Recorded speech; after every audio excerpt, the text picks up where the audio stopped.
The challenges of living in megacities. So let's have a look at our megacities and let's refresh what we've been looking at. Megacities, we're interested in those of the developing world. So a megacity, according to the UN, has a population of 10 or more million people. According to the syllabus, it has 8 or more million people. So we're interested here for this particular content point, looking at some of the challenges faced by those people who live in these big urban agglomerations. Now these cities have grown rapidly throughout the past couple of decades. And I guess when we're talking about these challenges, they're not representative of every single person living in these cities. Within many of these cities, you've got vast inequality, whether that's spatial inequality or wealth inequality. So when we're talking about these challenges, like I said, it's not for every single resident or individual. Not every single person lives in slum-like conditions in these megacities, but there are significant challenges for millions of people in these megacities. What you see in front of you is only a short list. There are several others, I guess, but these are a good list of some of the challenges faced by people within these large cities of the developing world. So number one, joblessness. That's, I guess, a little confusing title. I'll talk more about that just in a minute, but a particular issue. Poor sanitation and sewerage. I've said previously that if we were to travel to a megacity, it would be an immersive experience, very much so.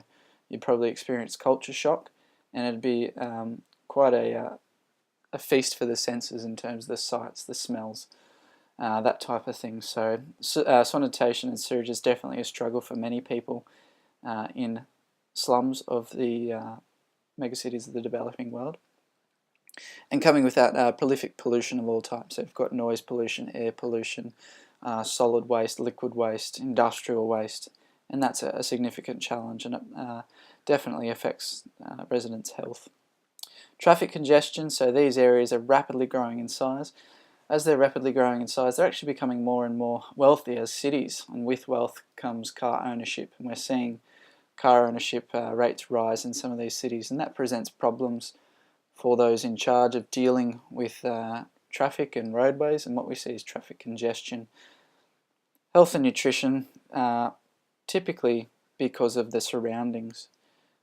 Poorly maintained surroundings that are maybe polluted or have poor sanitation sewage will result in poor health and nutrition. So access to the right nutrients, the right food types, and obviously health standards there is a bit of an issue in megacities of the developing world. So let's first look at joblessness. So joblessness, we have this title, but what we can see here is a map that shows rates of unpaid and family account workers as a percentage of employment. So what we see is the dominance of the informal sector. We have the formal and also the informal sector. The formal sector, typically what we think of here in Australia, where a registered business, we have registered employees who are paid, obviously might be fortnightly, monthly. There's obviously rules and laws applying to that, minimum wage, that type of thing, but also relates back to the issue of tax. Now some of these countries, if they were able to further, I guess, manage the informal sector and turn it into becoming the formal sector, they might see their economies grow with tax revenue. But for example, some of the countries which we typically think of have high poverty rates, they actually have very low unemployment rates when we take into account the informal sector. Now I'll let you read that little quote there from the ILO.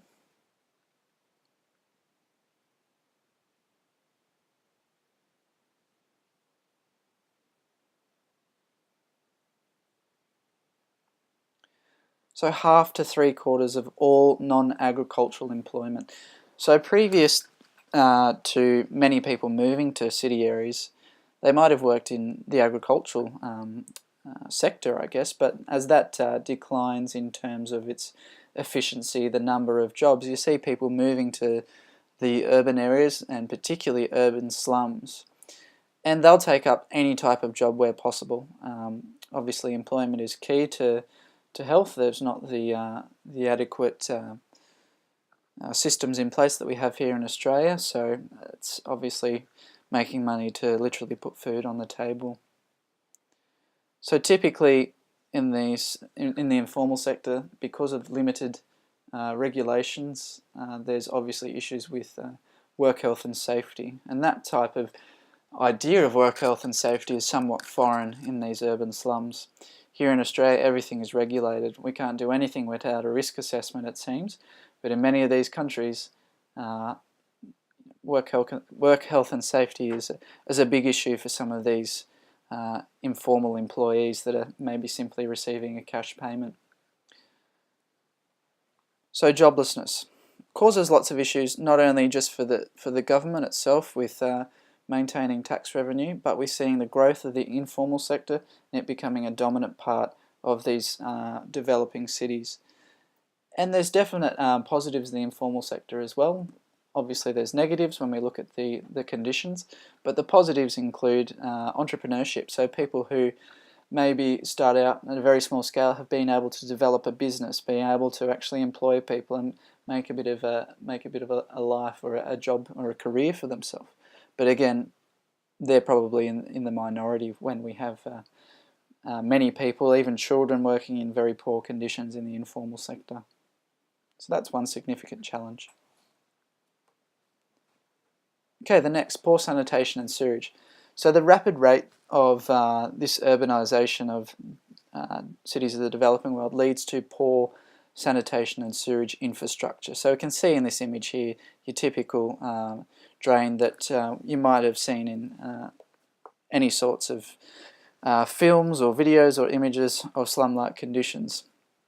These types of conditions hark back to the industrial revolution in England, where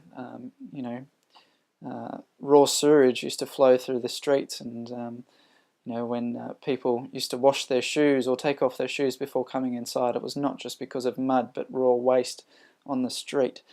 And that's a significant challenge, not only for it being unsightly and a little bit smelly, but obviously for health conditions as well.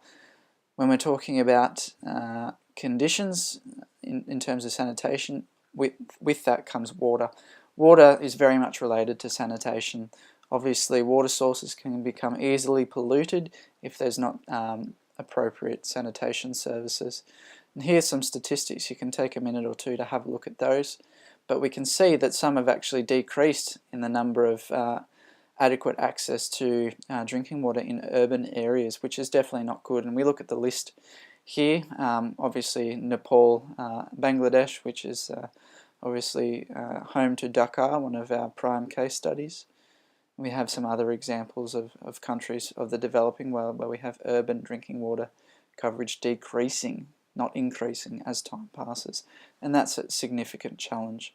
What's the way forward? Well, the way forward is really proper toilet infrastructure. It sounds so simple, we all take it for granted, having that flushability, for want of a better term, at home. That type of infrastructure is unfortunately not as common in slums of the developing world, and that can lead to all sorts of issues that are easily preventable. And of course, one of the most damaging, yet not that, I guess, dangerous from our perspective, is diarrhea. Diarrhea can lead to severe dehydration, in some cases, in very worst cases, of course, death. Can that be prevented? Very much so in urban areas, but through the proper construction of toilet infrastructure. So prolific pollution of all types. Here's an image taken in Mumbai. You get a bit of a size or a bit of an idea of the scale of that particular rubbish heap. You can see the people standing on top of that pile of rubbish. So pollution is not only an issue in the developed world where everything is consumable, but also becoming more of an issue in the developing world as plastics and consumables become more prevalent, single-use items. This type of use once, throw it away is a significant issue in many city areas of the developing world. But you might have watched previously Slumming It with Kevin McLeod, and there have been some efforts in the recycling process to make use of some of these wastes, or what people believe are wastes, And we'll look more at that when we look at responses to these challenges.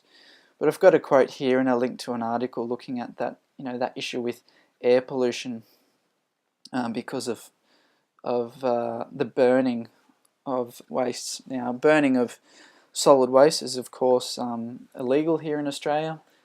It presents many challenges because not only of the smell, but the damage to the atmosphere and air pollution that goes with it. I also mentioned before that traffic congestion is an issue. Traffic congestion also leads to further car emissions, carbon dioxide in the atmosphere, further detrimental to the air quality in these areas.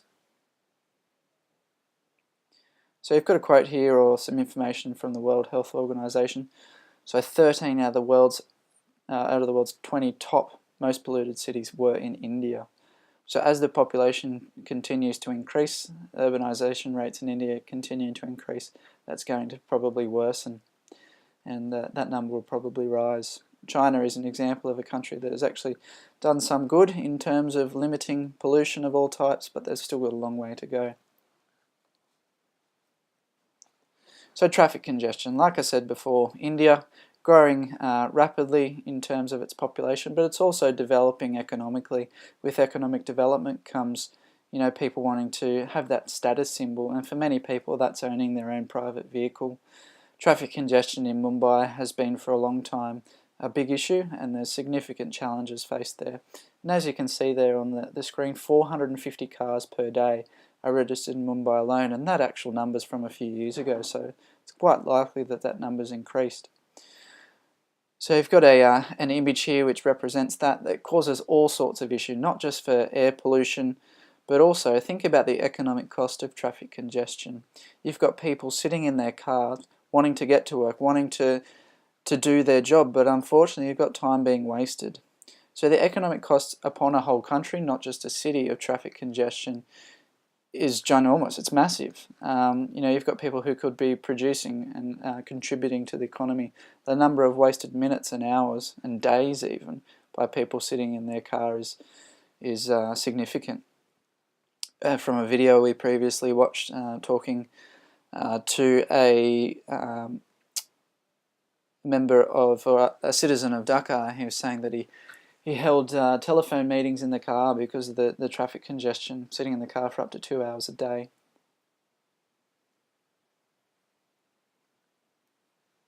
So health and nutrition. Health is most vital. For us in the developed world, we take it for granted. That might be living each day without ailment.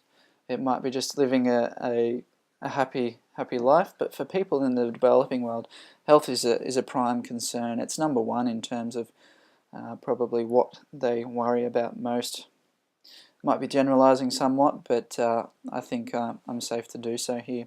So it's an example of the surrounding conditions in which people live has such an impact on their health.